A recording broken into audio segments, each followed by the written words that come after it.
کہا مولانا یہاں سے سیدھے جائیے, سیدھے جا کے دائیں مڑیے گا, دائیں مڑ کے بائیں مڑیے گا, پھر وہاں سے ایک برج میں چڑھیے گا, برج سے اتریے گا, پھر دائیں مڑیے گا, بائیں مڑیے گا, سیدھے جائیے گا, بائیں مڑ کے دائیں مڑیے گا, پھر ایک موڑ آئے گا, وہاں سے بائیں مڑ جائیے گا اور شجاعت گنج پہنچ جائیے گا. اب جیسے جیسے میرے بھائی معین بھائی مجھے کہتے گئے, جیسے جیسے انہوں نے ڈائریکشن دیا تھا میں ویسے چلتا گیا, سیدھا گیا, دائیں گیا, بائیں گیا, برج میں چڑھا, برج سے اترا, دائیں مڑا, بائیں مڑا, سیدھا گیا, بائیں گیا, دائیں گیا. اب جب مین موڑ پہ آ گیا تو مین موڑ پہ آ کے میں راستہ بھٹک گیا, بجائے بائیں مڑنے کے دائیں مڑ گیا, کانپور کے جگہ ناگپور نکل گیا, راستہ بھٹا. بھائی بھول سکتا ہوں نا میں راستہ, مولوی ہوں, جبریل تو نہیں ہوں, بھول سکتا ہوں نا, کنفیوژن ہو سکتی ہے نا مجھ سے. بھول گیا راستہ, بجائے بائیں مڑنے کے دائیں مڑ گیا, راستہ بھٹک گیا. اچھا پھر سیکنڈ ٹائم, دوسری مرتبہ مجھے پھر آنا تھا شجاعت گنج میں. اللہ جانے اس تقریر کے بعد مولوی مجھے بلانے تمہیں دے گا یا نہیں, اللہ جانے. ہاں قیامت کر دے گا جمعے کے خطبے میں, دیکھنا تم. ہاں کس کو بلا لیا؟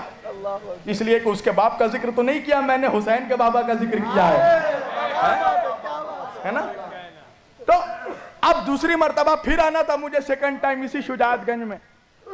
اب جب میں کانپور اسٹیشن میں آیا تو مجھے بابا حقانی ملنگ مل گئے, حقانی بابا مل گئے. میں نے کہا بابا آپ کو معلوم ہے شجاعت گنج کہاں ہے؟ وہاں جلسے میں جانا, ذکر سید الشہداء میں. کہا مولانا چلیے میں بھی تو وہیں جا رہا ہوں. اب انہوں نے میرا ہاتھ پکڑا کانپور سے اور لا کر مجھے شجاعت گنج کے اس اسٹیج میں پہنچا دیا, اس منزل میں پہنچا دیا. اب شجاعت گنج والوں, کانپور والوں, مجھے انصاف سے بتانا کہ کیا پہلے والے نے غلط راستہ بتایا تھا؟ کیا معین بھائی نے غلط راستہ بتایا تھا؟ کہا نہیں, پہلے والے نے بھی صحیح راستہ بتایا, دوسرے والے نے بھی صحیح راستہ بتایا, معین بھائی نے بھی صحیح راستہ بتایا, حقانی بابا نے بھی صحیح راستہ بتایا. میں نے کہا جب دونوں نے صحیح راستہ بتایا تو پہلے والے میں راستہ بھٹک کیوں گیا اور دوسرے والے میں منزل تک کیسے پہنچ گیا؟ تو ناگپور والے, کانپور والے کہنے لگے کہ مولانا اس لیے کہ دونوں کے بتانے میں فرق تھا. میں نے کہا کیا فرق تھا؟ کہ مولانا پہلے والے نے راستہ بتایا تھا, دوسرے والے نے راستہ دکھایا ہے. ارے نہیں سمجھے؟ کہ پہلے والے نے فقط ڈائریکشن بتایا تھا, دوسرے والے نے ہاتھ پکڑ کر منزل تک پہنچا دیا. اللہ کے رسول نے کہا دیکھو میں قرآن اور اہل بیت چھوڑے جا رہا ہوں, قرآن فقط راستہ بتائے گا, میرے اہل بیت ہاتھ پکڑ کر حوض کوثر تک پہنچا دیں گے.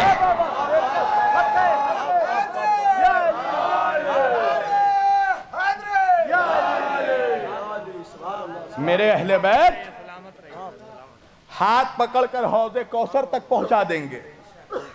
اس لیے قرآن اور اہل بیت کو چھوڑ کر گیا. مگر ہائے رے مولوی, ہر چیز کا علاج ہے مولوی کے پاس. کبھی بھی مولویوں سے بحث مت کرنا, ایسا گھمائے گا کہ سر میں درد پکڑ لے گا, اس لیے کہ اس کے پاس ہر گناہ کا کفارہ موجود ہے. ہاں دیکھو یہ سازش ہے کہ مسلمانوں کو کہو کہ کتاب کافی ہے. کیوں بھائی؟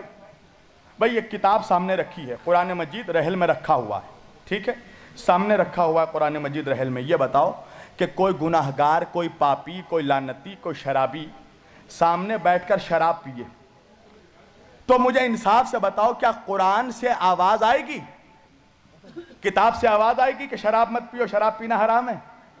نہیں آئے گی. کیوں؟ اس لیے کہ کتاب کی زبان نہیں ہوتی. قرآن رکھا ہے سامنے, کوئی جواری, کوئی لعنتی بیٹھ کے جوا کھیل رہا ہے, کیا قرآن سے آواز آئے گی کہ جوا کھیلنا حرام ہے؟ کہا نہیں, جب تک کھول کر نہیں پڑھ لو گے تب تک سمجھ میں نہیں آئے گا کیا حلال کیا حرام. تو کتاب کی زبان نہیں ہوتی. تو ان منافقوں نے سوچا کہ مسلمانوں سے کہو فقط کتاب کافی ہے, اس لیے کہ کتاب رکھی رہے گی, ہم شراب بھی پئیں گے, جوا بھی کھیلیں گے, کتاب نہ روکے گی, نہ بولے گی, نہ ٹوکے گی. مگر اہل بیت کا دامن تھام لیا تو اہل بیت روکیں گے بھی, بولیں گے بھی, ٹوکیں گے بھی. اس لیے کہ رحل پر جو قرآن رکھا ہے یہ خاموش قرآن ہے, اور اجمیر میں جس خواجہ کا نور چمک رہا ہے وہ بولتا ہوا قرآن ہے.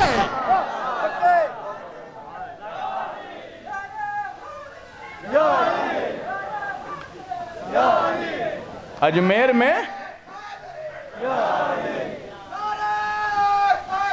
یا اجمیر میں جس خواجہ کا نور چمک رہا ہے وہ بولتا ہوا قرآن ہے۔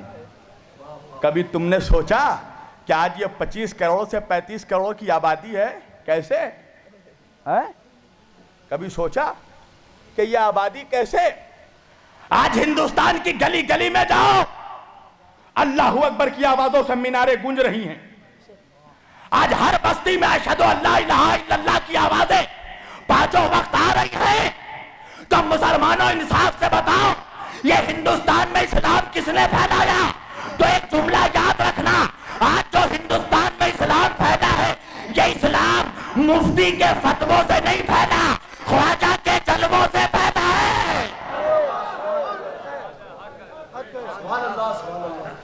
اگر مفتی فتویٰ دیتا نا تو ایک بھی مسلمان نہیں ہوتا، اس لیے کہ مفتی کا کام ہے مسلمانوں کو کافر بنانا، اور آل رسول کا کام تھا کافروں کو مسلمان بنانا۔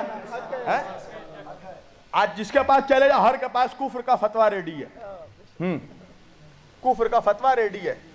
شیعہ کے پاس جاؤ شیعہ بولے گا سنی کافر، سنی کے پاس جاؤ سنی کہے گا شیعہ کافر، بریلوی نے کہا دیوبندی کافر، دیوبندی نے کہا بریلوی کافر، حنفی نے کہا مالکی کافر، مالکی نے کہا شافعی کافر، شافعی نے کہا رضوی کافر۔ سارے مسلمان ایک دوسرے کو کافر کہہ رہے ہیں، ایک بیچارہ کافر ہی ہے جو ہمیں مسلمان کہہ رہا ہے۔ بتا واعظ تنگ نظر نے ہمیں کافر جانا اور کافر یہ سمجھتے ہیں مسلمان ہیں ہم۔ آج کفر کا فتویٰ جسے دیکھو کفر کا فتویٰ ریڈی ہے ہر مفتی کے پاس، یعنی اس کے عقیدے سے اگر مفتی صاحب کے نظریے سے ذرا بھی آپ اختلاف کیجئے گا تو وہ فوراً آپ کو کافر بنا دے گا۔ ہاں کافر ہو گئے۔ اللہ کی قسم آج بتاؤ، آج مسلمانوں، آج ہندوستان میں ساری فیسیلیٹیز ہمارے پاس اویلیبل ہیں، ہر فیسیلیٹیز اویلیبل ہے، مسجد بھی ہے، مدرسہ بھی ہے، خانقاہ بھی ہے، درگاہ بھی ہے، کتابیں بھی ہیں، لائبریری بھی ہے، سب کچھ ہمارے پاس ہے۔ مگر اس کے باوجود اگر میرے جیسا مولوی چاہے اور راستے میں نکل جائے تو میرے جیسے مولوی کو دیکھ کر 9 لوگ کلمہ نہیں پڑھیں گے۔ اللہ اکبر، ساری فیسیلیٹیز موجود ہیں، پانچوں وقت اذان بھی ہو رہی ہے، مسجد بھی ہے، مدرسہ بھی ہے، لائبریری بھی ہے، خانقاہ بھی ہے، درگاہ بھی ہے، سب کچھ ہے، مگر راستے پہ کوئی مولوی نکل جائے تو 9 لوگ کلمہ نہیں پڑھیں گے۔ اللہ رے اس وقت کو یاد کرو جب ہندوستان میں نہ مدرسہ تھا، نہ مسجد تھی، نہ خانقاہ تھا، نہ درگاہ تھا، نہ مؤذن تھا، نہ اذان ہو رہی تھی، مگر جیسے ہی خواجہ نے ہند کی دھرتی پہ قدم رکھا 90 لاکھ برہمنوں نے کلمہ پڑھ دیا۔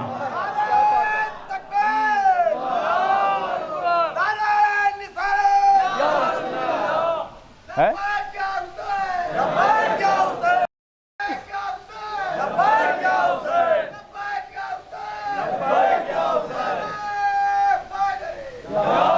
90 لاکھ اللہ اکبر لوگوں نے صرف خواجہ کے چہرے کو دیکھ کر کلمہ پڑھا۔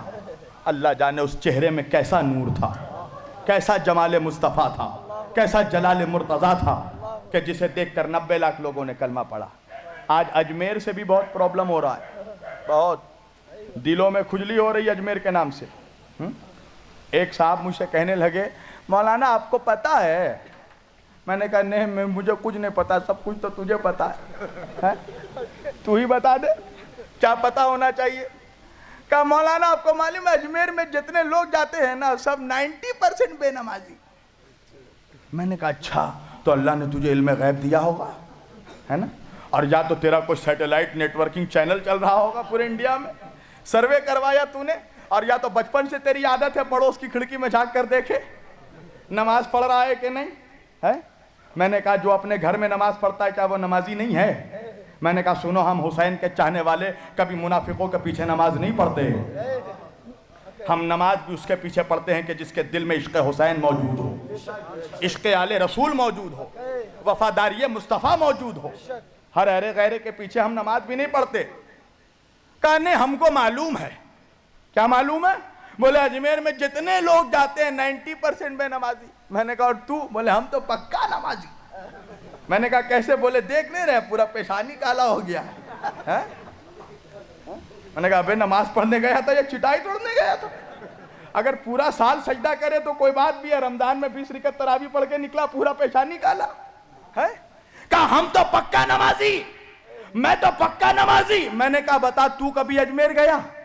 کہا نہیں مولانا ہم تو کبھی اجمیر نہیں گئے۔ میں نے کہا تو اب جب مسجد جانا تو جا کر اپنے گناہوں کی اللہ سے معافی مانگنا، اس لیے کہ اجمیر وہی جاتے ہیں جنہیں خواجہ بلاتے ہیں۔ اللہ جانے تیرے جیسے نمازی سے خواجہ تو ان بے نمازیوں میں کیا دکھا کہ ان کو بلا لیا تجھے بھگا دیا۔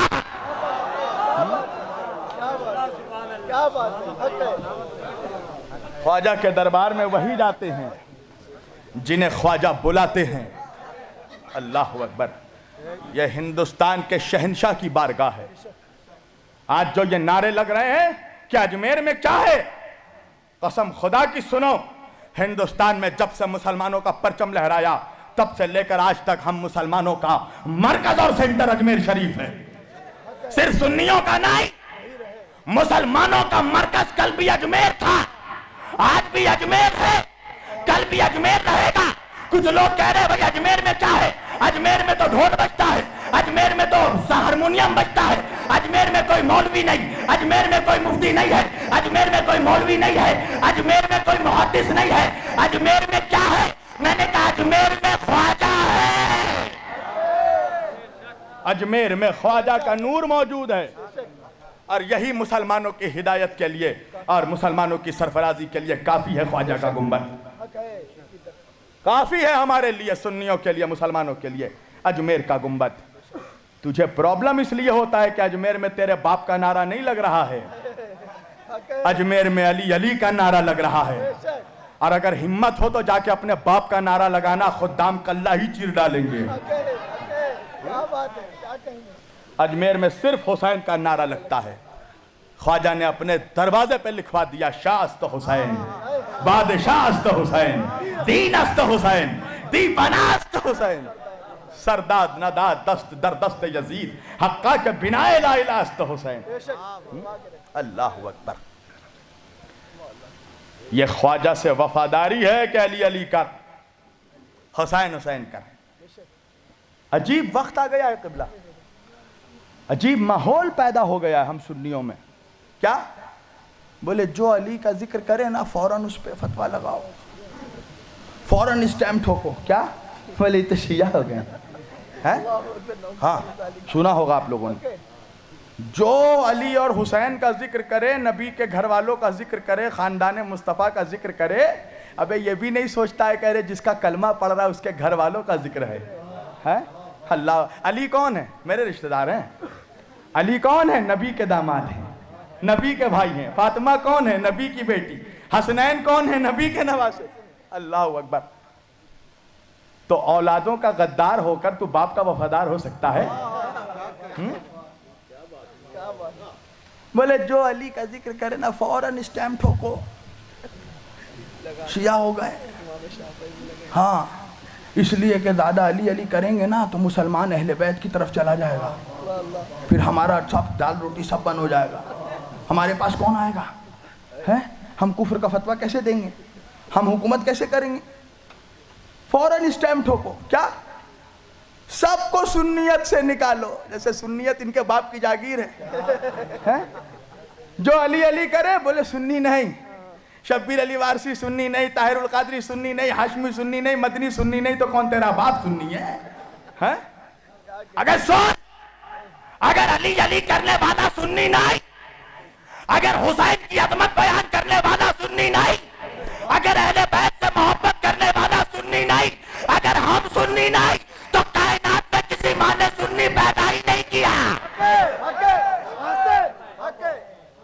اس لیے کہ سنیت فطرہ بٹورنے کا نام نہیں ہے، سنیت بقرعید میں جانور کے جمڑے کے ٹکڑوں کو لپیٹنے کا نام نہیں ہے، سنیت حسین کے تلووں پہ غلامی کرنے کا نام ہے، سنیت علی کے روضے میں نوکری کرنے کا نام ہے، سنیت اہل بیت سے محبت کرنے کا نام ہے۔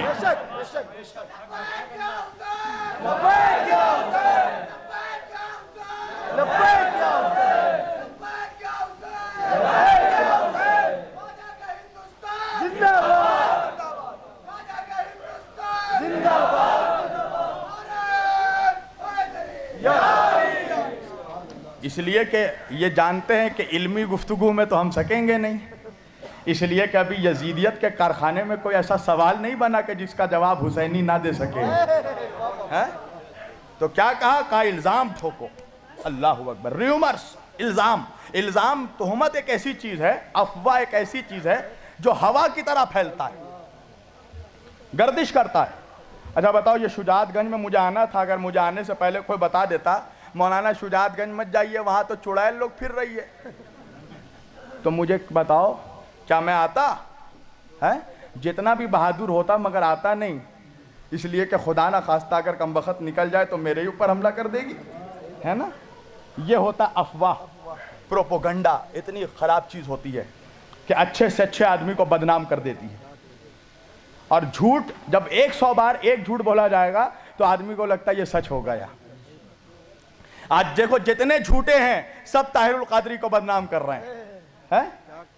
طاہر القادری مشرک، طاہر القادری کافر، طاہر القادری پادری، اس لیے کہ طاہر القادری کے قدموں کی خاک کی برابری بھی نہیں کر سکے گا مولوی. بتائے طاہر القادری سے دشمنی کس لیے ہے؟ اس لیے کہ طاہر القادری نے علی کا ذکر کیا، اس لیے کہ طاہر القادری نے امام حسین کا ذکر کیا. ان لوگوں کا دیکھو سازش جو ہے بڑی ڈینجر سازش ہے. کیوں؟ کہا کہ فوراً فتویٰ لگاؤ شبیر علی وارثی شیعہ ہو گئے. اس سے ہوگا کیا؟ دو میں سے ایک چیز ہوگی، یا تو شبیر علی وارثی خود ڈر جائیں گے اور اہل بیت کا ذکر کرنا بند کر دیں گے، اور یا تو سنی پبلک ان کو بلانا بند کر دے گی. تو دونوں میں سے جو بھی ہوگا ہم کامیاب ہو جائیں گے. مگر تجھے نہیں معلوم کم بخت، ارے ایک شبیر الوارثی مرے گا، اللہ 1,00,000 کو پیدا کر دے گا. اس لیے کہ حسین کا ذکر ملا نہیں کروا رہا ہے، اللہ کروا رہا ہے. کبھی دیکھنا پورے سال مولوی بولتا رہتا ہے یہ حرام، کھچڑا حرام، ملیدہ حرام، پرچم حرام، تعزیہ حرام، سب حرام، یہی ایک حلالی بچا ہے، سب حرام. مگر بتاؤ محرم میں رکتا ہے؟ حسین کا تعزیہ اور شان سے نکل رہا ہے، حسین کا علم اور شان سے نکل رہا ہے، حسین کا سبیل اور شان سے نکل رہا ہے. کہیں رکا؟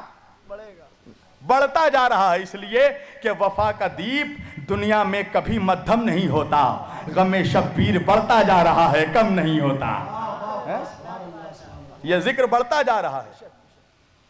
تعزیہ سے پرابلم کیا پرابلم؟ آپ لوگ تو اپنے ہاتھ سے بناتے ہیں تعزیہ، خود اپنے ہاتھ سے بناتے ہیں، لکڑی سے، کاغذ سے بناتے ہیں. میں نے کہا تو نے محلے میں جو مسجد بنائی تھی اس کے اینٹا کیا جبریل لے کر آئے تھے؟ چونا حضرت میکائیل نے کیا تھا، ماربل حضرت اسرافیل نے بچھایا تھا، اور ابے بنایا بھی تو اپنے جیب سے نہیں، اوپن چندہ ہے. اچھا بتاؤ جب چندہ کیا تھا مسجد کے لیے، تعمیر مسجد کے لیے، تو کیا سب کا اکاؤنٹ چیک کیا تھا چندہ دینے والوں کا؟ کس کا حلال پیسہ ہے، کس کا حرام پیسہ ہے، کس کا وائٹ منی، بلیک منی؟ وہاں تو آؤ قلندر گھس جاؤ اندر، جو آئے لپیٹ لو. اور اسی پیسے سے مسجد بنائی، اپنے ہاتھوں سے دیواریں لگائی، اپنے ہاتھوں سے چونا قلعی کیا، اور اللہ سے منسوب کر دیا کہ یہ اللہ کا گھر ہو گیا. ارے تو اپنے پیسے سے مسجد بنا کر، اینٹا لگا کر، چونا لگا کر تو اللہ سے منسوب کر سکتا ہے، تو ہم لکڑی اور کاغذ کا تعزیہ بنا کر حسین سے منسوب نہیں کر سکتے؟ نہیں کر سکتے. اچھا ایک صاحب مجھ سے بحث کرنے لگے، اور جو مجھ سے بحث کر رہے تھے اتفاق سے وہ جو اپنا سبز امامہ پہنے ہوئے تھے، اس سبز امامے میں جوتا بنا ہوا تھا. آپ لوگ سمجھ گئے ہوں گے، سبز امامے میں نالین بنا ہوا، جوتا لگا ہوا ہے، اور یہاں تک کہ سر میں جو گلے میں جو شال جو دوپٹہ اوڑا ہے اس میں بھی جوتا لگا ہوا ہے. میں نے کہا یہ قرآن کی کس آیت میں ہے کہ امامے میں جوتا لگاؤ؟ بتاؤ. بہت زیادہ قرآن پڑھتے ہو تو دکھاؤ مجھے 6666 آیت میں ایک آیت میں بھی مجھے دکھاؤ کہ اللہ نے کہا ہو کہ امامے میں جوتا پہنو. اچھا حدیث میں دکھاؤ کہ حضور نے کہیں کہا ہو، کسی حدیث میں، بخاری میں، ترمذی میں، مسلم میں، ابن داؤد میں، ابن ماجہ میں، کسی تاریخ میں، ابن خلدوم میں، تاریخ طبری میں کہیں بھی دکھا دو کہ اللہ کے رسول نے فرمایا امامے میں جوتا پہنو. کہا نہیں مولانا. اچھا چھوڑو، کسی صحابی کے عمل سے ثابت کر دو کہ کسی صحابی نے اپنے امامے میں جوتا لگایا ہو. کہا نہیں مولانا، اسے حدیث میں، روایت میں اور صحابی کے کردار میں مت ڈھونڈیے. میں نے کہا کیوں؟ کہا یہ عشق مصطفیٰ ہے. اللہ اکبر. کیوں؟ کہا اس لیے کہ یہ میرے نبی کے جوتے کی شبیہ ہے. کیا ہے؟ یہ میرے نبی کے جوتے کی نقل ہے. اسے قرآن میں، آیت میں، روایت میں، حدیث میں، تاریخ میں مت ڈھونڈیے. نبی کے جوتے کی شبیہ پہن کر گھومنا یہ عشق مصطفیٰ ہے. میں نے کہا اسی طرح حسین کے روضے کی شبیہ بنا کر تعزیہ اٹھانا یہ عشق شہیدان کربلا ہے.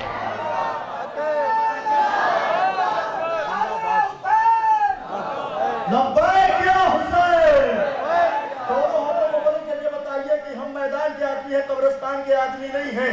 لبیک یا حسین، لبیک یا حسین، لبیک یا حسین. حیدری، حیدری.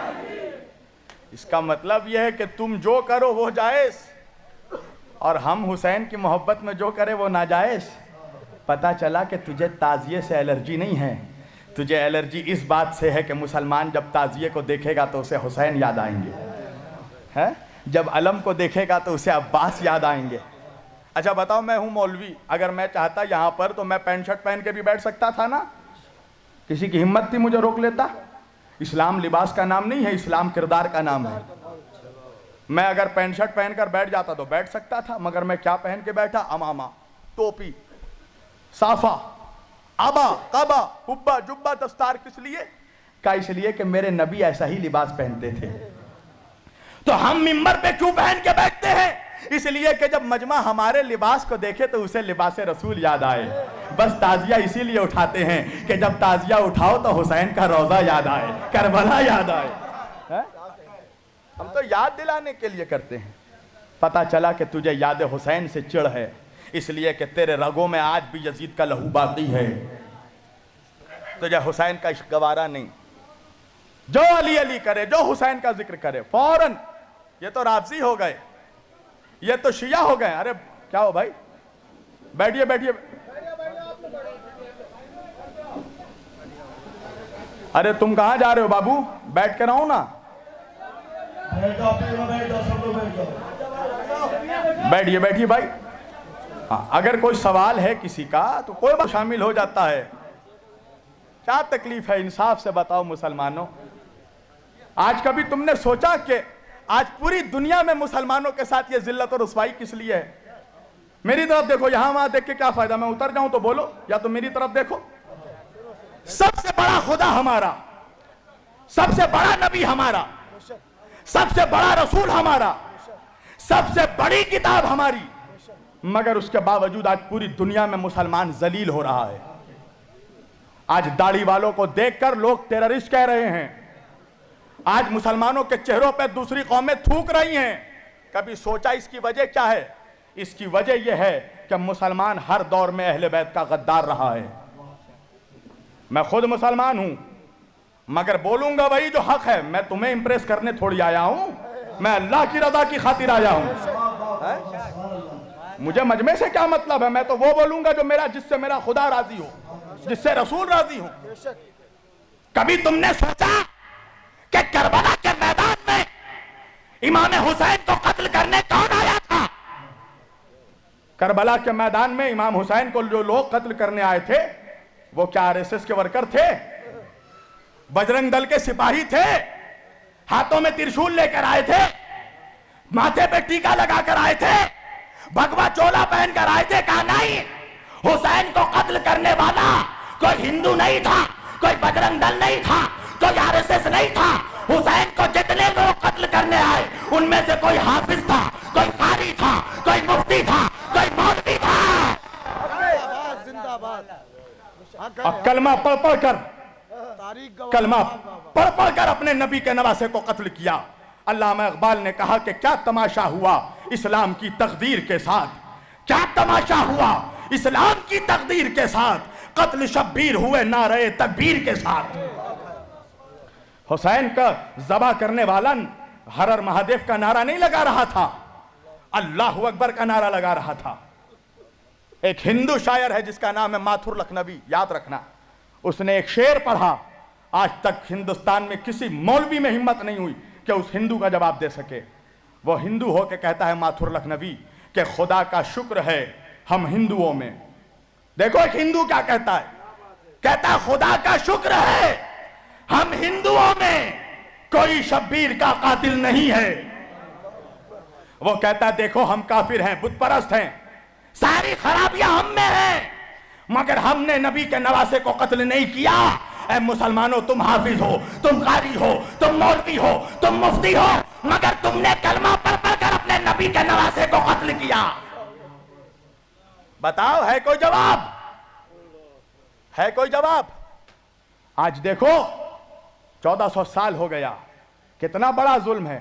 کل بھی اہل بیت پہ ظلم ہوا, آج بھی اہل بیت پہ. دیکھو تم اہل بیت کا جب جلوس جلسہ کرو, اہل بیت کا ذکر کرو, تعزیہ اٹھاؤ, علم اٹھاؤ, دیکھو کوئی ہندو آبجیکشن نہیں کرے گا, کوئی سکھ آبجیکشن نہیں کرے گا. آبجیکشن کون کرے گا؟ مسلمان کرے گا, کلمہ پڑھنے والا کرے گا. ہم نہیں جلوس اٹھنے دیں گے, نہیں علم اٹھنے دیں گے. تو یہ آل محمد سے تمہاری جو یہ دشمنی ہے, اللہ نے تمہیں ذلیل کر دیا پوری دنیا میں, اور اسی طرح ذلیل ہوتے رہو گے. ہر جگہ مار کھاؤ گے تم. ہندوستان میں جس طرح کتوں بلیوں کی طرح تمہیں لوگ مار رہے ہیں, تمہاری اوقات اتنی ہے مسلمانوں کہ تمہاری جان ایک جانور سے بھی سستی ہو چکی ہے ہندوستان میں. ایک جانور کی وجہ سے مسلمانوں کو ایک بھیڑ مار کے نکل جاتا ہے, کوئی انصاف کرنے والا نہیں ہے. بتاؤ مجھے, جب مارا گیا جانور کے نام پہ مسلمانوں کو, تو مارنے سے پہلے مارنے والے نے پوچھا تھا تم شیعہ ہو, سنی ہو, وہابی ہو, بریلوی ہو, دیوبندی ہو؟ مارنے والا نہیں سوچتا کہ وہابی ہے, بریلوی ہے, مفتی ہے, کیا ہے, کچھ نہیں سوچتا. وہ تو یہ دیکھتا ہے کہ مسلمان ہے. تمہاری حیثیت ایک جانور کے جان سے بھی کم ہو چکی ہے. کبھی سوچا بیٹھ کر انصاف سے, کبھی سوچنا کہ ریزن کیا ہے, وجہ کیا ہے؟ وجہ ہے اہل بیت کی غداری, وجہ ہے نبی کی آل پاک کی غداری. تمہیں اہل بیت کے ذکر سے تمہارے سینوں میں پوائزن دوڑ جاتا ہے. اہل بیت کا ذکر ہونے سے, حسین کا ذکر ہونے سے تمہیں تکلیف ہوتی ہے. کبھی سوچا کہ حسین کون ہے؟ حسین وہ ہے کہ جس کے لیے نبی نے فرمایا الحسین منی وانا من الحسین, حسین مجھ سے ہے, میں حسین سے ہوں. اللہ اکبر. جنت جانا چاہتے ہو, 70 حوروں سے شادی کرنا ہے؟ ابے سوچا بھی ہے کمینے کہ جنت کا سردار تیرا باپ نہیں ہے, حسنین کریمین ہے. نبی نے فرمایا الحسن والحسین سیدہ شباب اہل الجنہ, میرے دونوں نواسے حسن اور حسین جنت کے جوانوں کے سردار.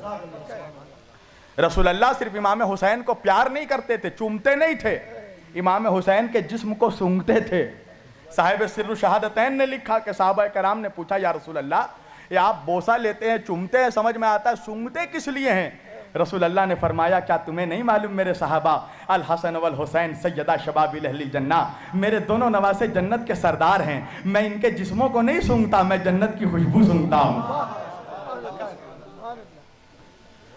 بس میں اپنی تقریر سمیٹ رہا ہوں. انصاف سے بتاؤ مسلمانوں, تمہارے نبی نے تم سے کبھی کچھ مانگا؟ نبی نے صرف دیا ہے امت کو, نماز دیا, روزہ دیا, حج دیا, زکات دیا, عبادت دیا. تم 360 خداؤں کی پرستش کرتے تھے, تمہیں ایک خدا کی معرفت عطا کی. نبی نے صرف دیا ہے امت کو, کچھ مانگا نہیں. ایک چیز مانگی ہے میرے نبی نے, اللہ اکبر, وہ بھی نہیں دے سکتے اپنے نبی کو. ایک چیز مانگی ہے, قرآن کی آیت ہے سورہ شعراء کی. نبی نے فرمایا قُلْ لَا أَسْأَلُكُمْ عَلَيْهِ أَجْرًا إِلَّا الْمَوَدَّةَ فِي الْقُرْبَى, دیکھو مجھے میرے اہل بیت کی محبت دے دو,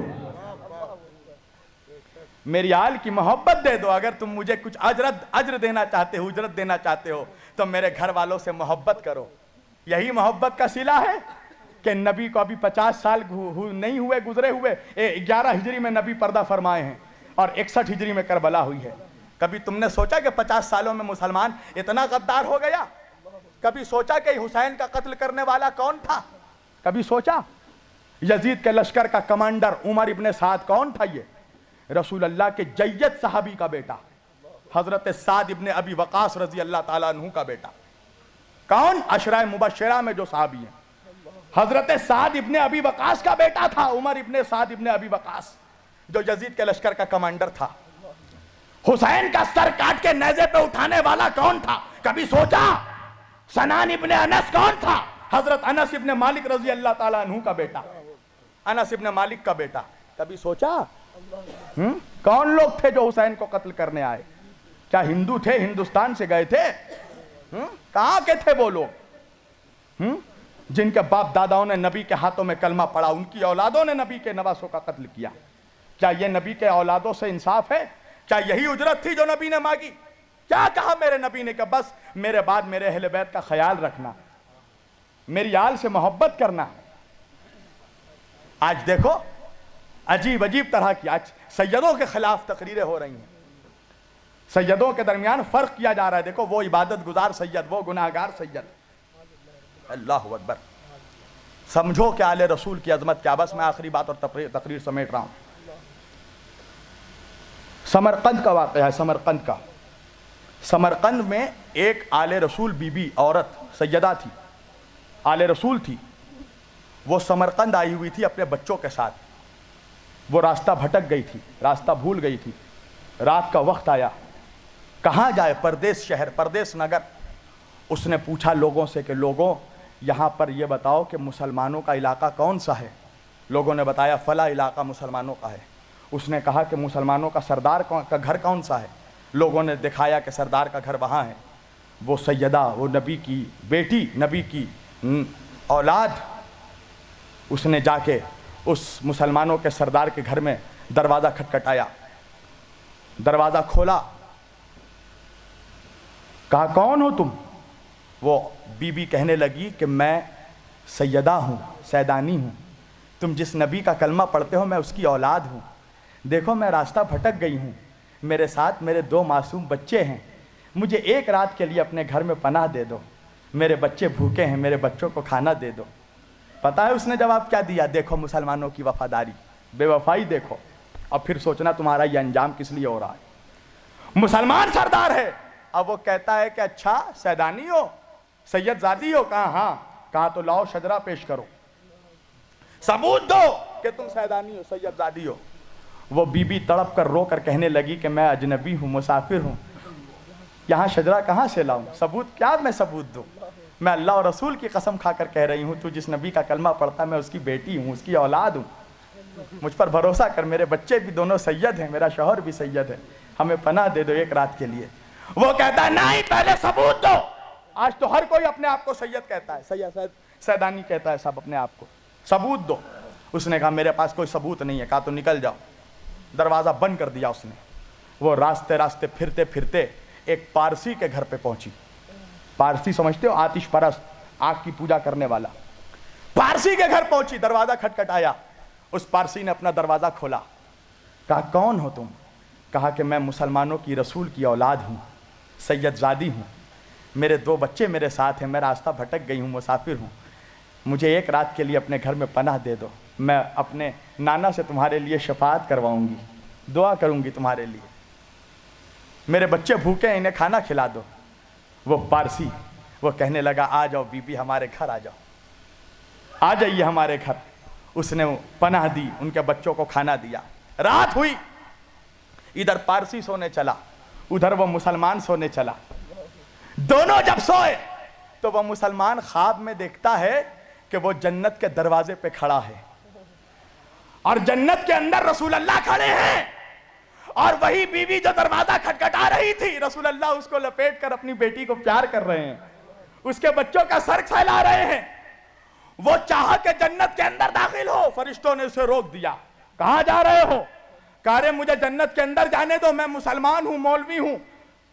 فرشتوں نے کہا کہ مسلمان ہو؟ کہا ہاں۔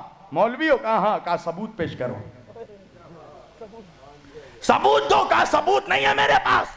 اس کی آنکھ کھل گئی، اب وہ پریشان ہو گیا، پسینے آنے لگے، اب وہ ہر جگہ جا جا کر ڈھونڈ رہا ہے وہ عورت کہاں ہے، وہ بچے کہاں ہیں۔ ایک مرتبہ ڈھونڈتے ڈھونڈتے وہ اسی پارسی کے گھر میں پہنچا کہ جس پارسی نے اس سیدانی کو پناہ دیا تھا۔ ایک مرتبہ دروازہ کھٹکھٹایا، پارسی نے دروازہ کھولا۔ وہ مسلمان کہتا ہے کہ یہ بتاؤ کہ تمہارے گھر میں کوئی عورت آئی تھی؟ کہا ہاں۔ کہا اس نے کہا کہ وہ نبی کی اولاد میں سے؟ کہا ہاں۔ کہا اس کے ساتھ 2 بچے بھی تھے؟ کہا ہاں۔ کہا تم نے اسے پناہ دی ہے؟ کہا ہاں۔ کہا اسے میرے حوالے کر دو۔ وہ پارسی کہنے لگا کسی قیمت پہ حوالے نہیں کروں گا۔ وہ مسلمان کہنے لگا میں جتنی دولت لینی ہے بولو، میں ساری دولت دے دوں گا، مگر ان لوگوں کو میرے حوالے کر دو۔ کہا ہرگز حوالے نہیں کروں گا. وہ مسلمان کہنے لگا کیوں حوالے نہیں کروں گا؟ اس پارسی نے کہا اس لیے کہ جو خواب دیکھ کر تو آ رہا ہے وہی خواب میں نے بھی دیکھا ہے. وہی خواب میں بھی دیکھ کر اٹھ رہا ہوں. تو احسان فراموش ہو. نبی کا نمک کھا کر نبی کے گھر والوں پر بھونکنے والوں ہوشیار ہو جاؤ. رسول اللہ کو چہرہ دکھانا ہے قیامت کے دن. کیا چہرہ دکھائے گا تو؟ 2 کوڑی کا مفتی مولوی، 2 کوڑی کا مسلمان کیا چہرہ دکھائے گا نبی کو کہ ہم نبی آپ کا کلمہ پڑھ پڑھ کر آپ کے نواسوں کے ذکر پہ اعتراض کرتے تھے، آپ کے نواسے کے ذکر کو روکتے تھے، اور سمجھتا ہے کہ نبی گلے لگا لیں گے. تیرے جیسے منافق سے نبی چہرہ پھیر لیں گے. اس لیے کہ جو حسین کا نہیں ہو سکتا وہ رسول کا نہیں ہو سکتا. پہلے حسین کا وفادار بن، پھر مصطفیٰ کا وفادار بننا. پہلے اولاد کا وفادار بن، پھر باپ کا وفادار بننا. اہل بیت پر رحم کرو مسلمانوں. قسم خدا کی نبی کو مت تڑپاؤ. نبی کے دل کو، نبی کے دل میں ایسے ہی تم نے بہت تکلیف پہنچائی ہے. تم کیا سمجھ رہے ہو؟ آج محرم جیسے ہی آیا ہر جگہ happy new year, happy new year, مبارک ہو مبارک ہو. کس بات کی مبارکبادی؟ جس نے مبارکبادی دی کبھی پوچھا اس سے کس بات کی مبارکبادی؟ نبی کا گھر لٹ گیا اس کی مبارکبادی، نبی کے گھر کے بچوں کو مار دیا گیا اس کی مبارکبادی، نبی کی اولادوں کے جنازوں پہ گھوڑے دوڑائے گئے اس کی مبارکبادی. کس بات کی مبارکبادی؟ کہا نوح کی کشتی پار لگی، آدم کی توبہ قبول ہوئی، تجھے آدم یاد رہا، نوح یاد رہے، تجھے حسین نہیں یاد رہا، تجھے ننھا سا بچہ علی اصغر نہیں یاد رہا، تجھے وہ 18 سال کا شبیہ مصطفیٰ علی اکبر نہیں یاد رہا جس کے سینے پہ برچھی لگی. کبھی سوچا جس گھر سے پردہ قائم ہوا اس گھر کی عورتوں کو بے ردہ چادر چھین کر ننگے سر پھرایا گیا فاطمہ کی بیٹیوں کو ہاتھ پسے گردن باندھ کر. جناب فاطمہ کی بیٹی زینب کبریٰ حسین کی بہن، نبی کی نواسی علی کی بیٹی اپنے بالوں سے چہرہ چھپا رہی تھی. گلی گلی پھرایا گیا. تمہیں اب بھی رحم نہیں آتا اہل بیت پہ؟ کیسے مسلمان ہو کہ کلمہ پڑھتے ہو نبی کا اور نبی کے گھر والوں سے ذرا سا بھی محبت نہیں ہے، ذرا سی بھی تمہیں عقیدت نہیں ہے؟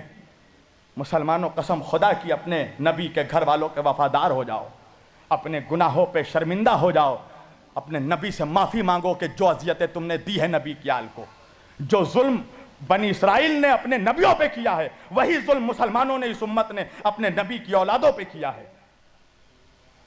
کل اہل بیت کو قتل کیا، آج اہل بیت کا ذکر روک رہے ہو، اہل بیت کے ذکر کرنے والوں پہ فتویٰ لگا رہے ہو، چاہتے ہو کہ کہیں سے ذکر اہل بیت بند ہو جائے.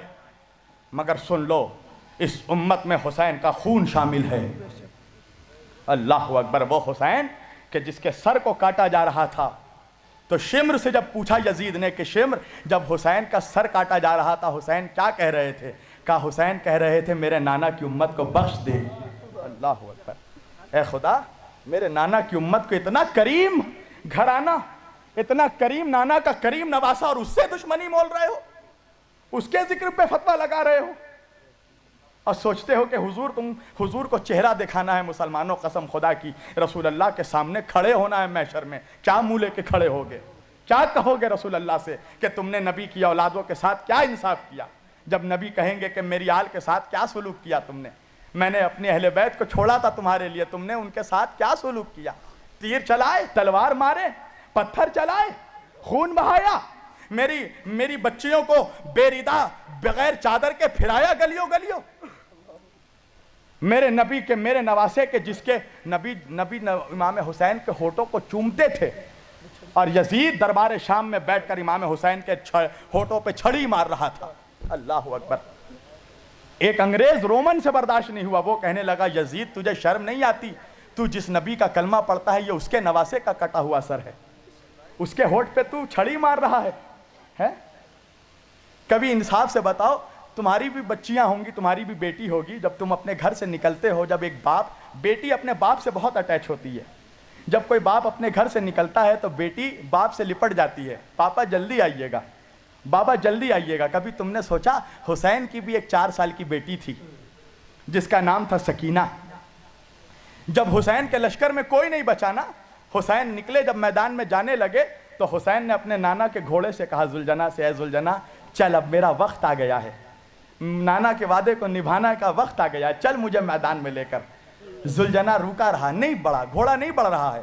امام حسین نے کہا کہ اے نانا کے گھوڑے، آج جب سب نے میرا ساتھ چھوڑ دیا تو بھی میرا ساتھ چھوڑے گا؟ زلجنا سر ہلا کر اپنے پیروں کی طرف دکھانے لگا۔ حسین نے جب گھوڑے کے پیر کو دیکھا تو کیا دیکھا؟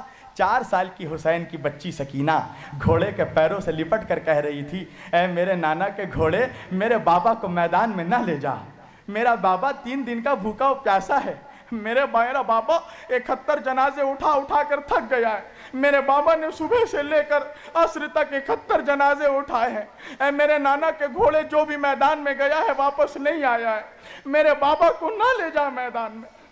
حسین گھوڑے سے اترے، سکینہ کو گود میں اٹھایا، کہا سکینہ مجھے اپنے نانا کا وعدہ نبھانا ہے۔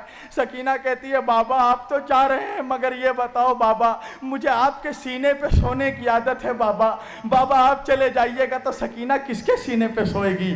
حسین کربلا کی گرم زمین پر لیٹ گئے، کہا آ سکینہ میرے سینے پہ سو جا میری بچی، اپنی بچی کو اپنے سینے پہ سلایا۔ ہاں عزیزو انصاف سے بتاؤ، اگر کسی کا باپ مر جاتا ہے، اس کی بچی چھوٹی ہوتی ہے، تم کیا کرتے ہو؟ بچی کو سہارا دیتے ہو، پیار کرتے ہو۔ تمہیں معلوم ہے جب حسین کا سر کاٹ کر نیزے پہ اٹھایا گیا تو کسی نے حسین کی 4 سال کی بچی کو پیار نہیں کیا، کسی نے اس کا سر نہیں سہلایا، بلکہ اس لیے کہ حسین اپنی بچی سے پیار کرتے تھے۔ اس بچی کے چہرے پہ تماچے مارے گئے، اس کے کانوں سے بالیاں نوچ لی گئی۔ اللہ اکبر۔ اس بچی کے چہرے پہ اتنے تماچے مارے گئے کہ اس بچی کے چہرے پہ تماچوں کا نشان پڑ گیا۔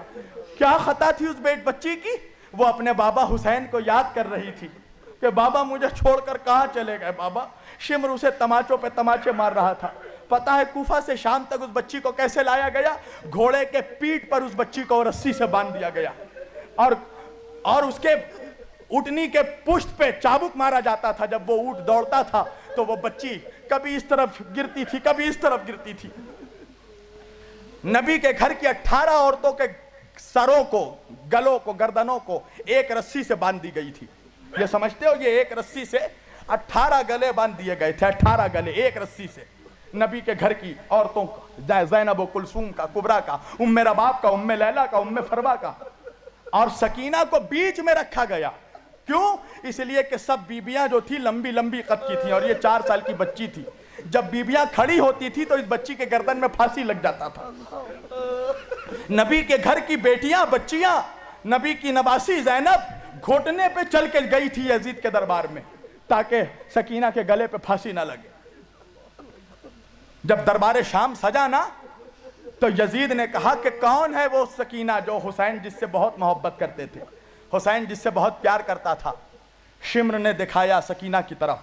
یزید نے سکینہ کی طرف دیکھا اور دیکھ کر کہا کہ اے بچی بتا تیرا نام کیا ہے؟ سکینہ کے گلے میں رسی بندھا ہوا تھا، وہ بچی کچھ بول نہیں پا رہی تھی، وہ کیسے بولے؟ یزید نے دوبارہ پوچھا، میں پوچھ رہا ہوں تو اپنا نام بتا۔ سکینہ کچھ نہیں بتا پا رہی، آواز نہیں نکل رہی ہے، گلے میں رسی لگا ہے۔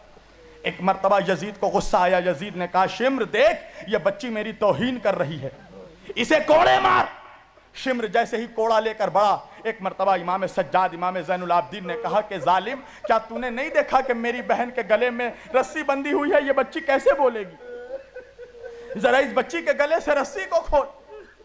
یزید نے کہا کہ اس کے گلے سے رسی کھولا جائے۔ رسی جیسے ہی کھولا گیا، اتنا سخت تھا رسی کہ سکینہ کے گلے سے خون بہنے لگے، 4 سال کی بچی کے گلے سے خون بہنے لگا۔ یزید نے اپنے پاس بلایا، سکینہ نے ایک مرتبہ اپنے بھائی سجاد کو دیکھا۔ امام نے کہا کہ جا سکینہ ورنہ یہ ظلم اور ظلم کرے گا تیرے اوپر۔ سکینہ یزید کے سامنے آئی۔ یزید نے کہا کہ میں نے سنا ہے کہ تو حسین کے سینے پہ سوتی تھی؟ کہا ہاں میرا بابا مجھے اپنے سینے پہ سلاتا تھا۔ یزید نے کہا کہ تو بھوکی ہے؟ سکینہ نے گلا ہلایا، ہاں میں بھوکی ہوں۔ کہا کچھ کھائے گی؟ ایک مرتبہ سکینہ نے اپنے بھیا امام زین العابدین کی طرف دیکھا۔ امام نے کہا کہ ہاں سکینہ سر ہلاؤ۔ سکینہ نے سر ہلایا، ہاں کھاؤں گی۔ یزید نے ایک تشت منگوایا، تشت جب ہوٹل وغیرہ میں تم جاؤ گے تو دیکھو گے بڑے ہوٹلوں میں تشت میں ڈھانک کر کھانا لایا جاتا ہے۔ ایک تشت منگوایا اور منگوا کے کہا کہ دیکھ اس کے نیچے کھجور ہے، لے تھوڑا سا کھجور کھا لے۔ پتہ ہے کیا ہوا؟ سکینہ نے جیسے ہی تشت اٹھایا کیا دیکھا؟ کھجور نہیں تھا، بابا کا حسین کا کٹا ہوا سر تھا۔ بیٹی نے باپ کے سر میں سر رکھ دیا۔ او بابا کہاں چلے گئے تھے چھوڑ کے بابا؟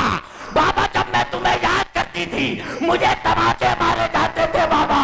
بابا میرے کانوں سے بالیاں نوچ لی گئی بابا۔